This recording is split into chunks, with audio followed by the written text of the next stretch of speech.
अस्सलाम वालेकुम दोस्तों, कैसे हैं आप सब लोग? ठीक हैं दोस्तों। आज हम बात करेंगे इटली की ओपन इमिग्रेशन के बारे में, उनके सवालात के बारे में कि अजाइलम वाले पासपोर्ट वाले के लिए जो प्रॉब्लम है और जो कॉन्ट्रैक्ट के लिए जो प्रॉब्लम है उसके बारे में आज हम बात करेंगे।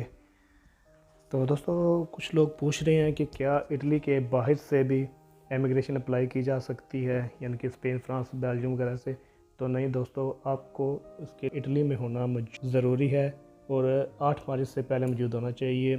इसके लिए आपको प्रूफ भी देना पड़ेगा, तो ही आप लोग जो है ना इमिग्रेशन जो अप्लाई कर सकेंगे। और इसके अलावा दोस्तों देखा जाए कि कह रहे हैं कि 6 महीने की जो जोर है वो ख़त्म हुई है, वैलिड नहीं है, उस पर भी आप अप्लाई कर सकते हैं। चाहे आप किस जोर नो वैलिड है, वैलिड नहीं है, ख़त्म हो रही है, आपके पास सिर्फ कॉन्ट्रैक्ट होना चाहिए, तो आप 6 महीने वाले भी, अजाइलम वाले भी, वो भी अप्लाई कर सकते हैं।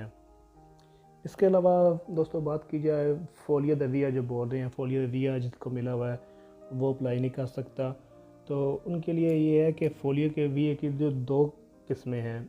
एक वो जो आप ट्रैवल करते पकड़े गए आपको फोलियो का विया दिया गया है, या आप कहीं काम करते पकड़े गए हैं तो फोलियो का विया दिया गया आपको। वैसे चलते फिरते कहीं भी आपको कोई जैसे मोलता वगैरह करके आपको फोलियो का विया दिया जाता है, तो वो लोग तो अप्लाई कर सकते हैं। उसके अलावा देखा जाए फोलियो विया जो अदालत ने आपको दिया हुआ है उस पर आप अप्लाई नहीं कर सकते हैं। अगर आप अदालत ने आपको फोलियो का विया दिया हुआ है तो आपने उसको चैलेंज किया हुआ है, वकील किया हुआ है, तो आपको कोई अपॉइंटमेंट मिल गई है किसी कस्तूरे की या अदालत वगैरह की, किसी की भी आपको अपॉइंटमेंट मिल गई है, चाहे वो ज़्यादा अरसे की भी क्यों ना हो, 2022-23 की भी क्यों ना अपॉइंटमेंट, तो वो लोग भी अप्लाई कर सकते हैं क्योंकि उन्होंने फोलियो के विया चैलेंज किया हुआ है वकील के थ्रू। इसके अलावा दोस्तों जो अजाइलम की बात की जाए तो जिन लोगों ने अजाइलम अप्लाई किया है, चाहे उनकी ख़त्म हो गई है, उनका कमीशन हो गया है या उनकी अपील की हुई है दोबारा, उन लोगों को अजाइलम छोड़नी होगी तो ही वो लोग इमिग्रेशन अप्लाई कर सकेंगे। इसके अलावा दोस्तों देखा जाए तो कैंप जो हैं इटालिया में, कैंप में जो लोग रह रहे हैं वो भी पूछ रहे हैं क्या उनको अजाइलम अप्लाई करने का हक़ है। जी हाँ दोस्तों, वो भी अप्लाई कर सकते हैं। उनके लिए तो बहुत ज़्यादा जो है ना एक अपॉर्चुनिटी है कि वो बग़ैर पासपोर्ट के भी अप्लाई कर सकते हैं, यानी कि जब आप अप्लाई करेंगे तो आपको फ़ोटोकॉपी पासपोर्ट के साथ लगानी होगी, आप वो अप्लाई कर सकेंगे।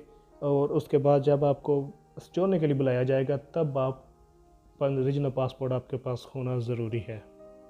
जब आप अपनी इमिग्रेशन अप्लाई कर देंगे तो उसके बाद आपके पास टाइम होगा कि आप अपनी एम्बेसी में जाएं, उनसे पासपोर्ट बनाएं, और जब सोजर्नर लेने जानी है आपने तो तब आपके पास पासपोर्ट होना लाजमी है।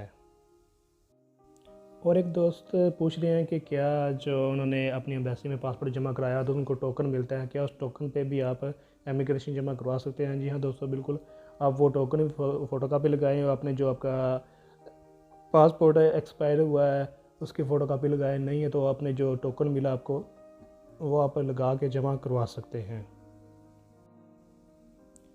इसके अलावा दोस्तों देखा जाए जो वर्क परमिट वीज़े पे या किसी भी मल्टीप्लाई वीज़े पे आप इटली में आए हैं तो क्या वो लोग अप्लाई कर सकते हैं? जी हाँ बिल्कुल, वो भी अप्लाई कर सकते हैं इमिग्रेशन, लेकिन उनके पास जो लीगल तरीके से आपने एंट्री की है तो ही वो आप अप्लाई कर सकते हैं, और उसका आपको प्रूफ भी देना पड़ेगा कि हम फ़लाँ तारीख को आए थे, फ़लाँ साल को आए थे, ये किया हमने, वो किया है, तो ये आपको प्रूफ देना पड़ेगा। इसके अलावा दोस्तों बात की जाए कि एक दोस्त पूछ रहे हैं कि उन्होंने 2018 में इटली में अजाइलम अप्लाई की थी और उनका कोई रिस्पॉन्स अच्छा नहीं आया था और वो स्पेन में चले गए थे, वहाँ जाके उन्होंने अजाइलम अप्लाई कर ली है, तो वो पूछ रहे हैं क्या वो भी अप्लाई कर सकते हैं। देखिए दोस्तों, किसी भी यूरोप की कंट्री में आप जाएंगे तो अजाइलम अप्लाई करेंगे तो आपके फ़िंगर लिए जाएंगे, तो ज़ाहिर बात है आपके फ्रांस, स्पेन वगैरह में भी फ़िंगर हुए होंगे। अगर वहाँ पे फ़िंगर शो हो जाते हैं कि आपने इटालिया में अजाइलम अप्लाई की थी, तो वो छोड़ के आप वहाँ जाके अपने अप्लाई कर लिया, तो अगर आपके फ़िंगर शो हो जाते हैं वहाँ पे तो फिर आप अप्लाई नहीं कर सकते। कि आपके फ़िंगर शो नहीं हो रहे हैं तो आप आके अप्लाई कर सकते हैं।